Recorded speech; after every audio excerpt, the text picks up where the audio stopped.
All right, so in this video, we will define the Euler's Phi function and also look at a formula for evaluating this function. Now, here's the definition. For any positive integer n, phi of n is the number of positive integers that are less than n and are relatively prime to n. So if I say that the number k is relatively prime to n, remember that it means that the GCD of k and n is 1, or another way of saying it is that k and n have no common factors bigger than 1. Okay, so to find phi of 12, the first thing we do is we list all the numbers from 1 up to 12, and then we check which ones are relatively prime to 12. We cross out the ones that are not relatively prime to 12. So is 1 relatively prime to 12? Well, what's the GCD of 1 and 12? Well, 1. So it is relatively prime to 12. Is 2 relatively prime to 12? Well, the GCD of 2 and 12 is 2, which is not 1. Another way of looking at it is that 2 and 12, they have a common factor 2, which is greater than 1. So 2 is not relatively prime to 12. 3 is not relatively prime to 12 because they have a common factor of 3 greater than 1. 4 and 12 are not relatively prime to 12 because the GCD of 4 and 12 is 4, not 1.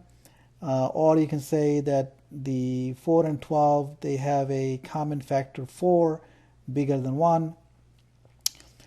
5 would be relatively prime to 12. 6 will not be. 7 will be. 8, 9, 10 will not be.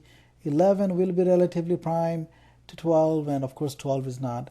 So after crossing out the ones that are not relatively prime to 12, we find that there are only 4 integers less than 12, 4 positive integers less than 12 that are relatively prime to 12. So we see that phi of 12 is 4. Okay, so you should go ahead and compute phi of 2, phi of 4, all the way up to phi of 10, and then also think about what should be phi of p, where p is a prime number. Okay, so here is a formula for phi of n.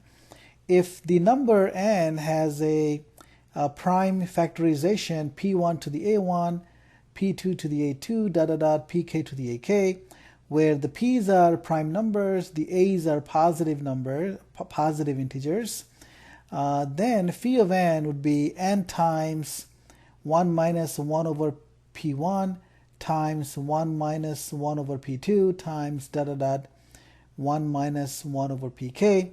Now this product, so there are k factors here. You have one such factor for each prime divisor of n. Now there is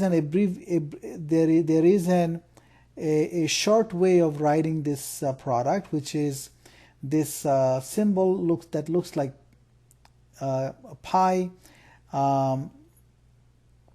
This is the capital pi, and then it's this symbol means product over prime divisors of n of 1 minus 1 over p. So this symbol here means this product here. I should have said, put another condition here that p is a prime number. Okay, so for example, phi of 24, what's that? Well, phi of 24 would be 24.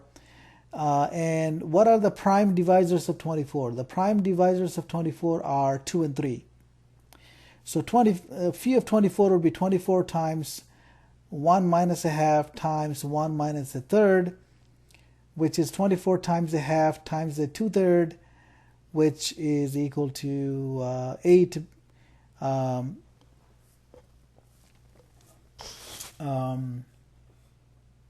okay, so that's phi of 24.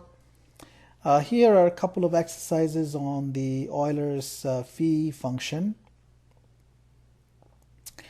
In the next video, we will be looking at Euler's theorem, which would be a generalization of the Fermat's-Little theorem.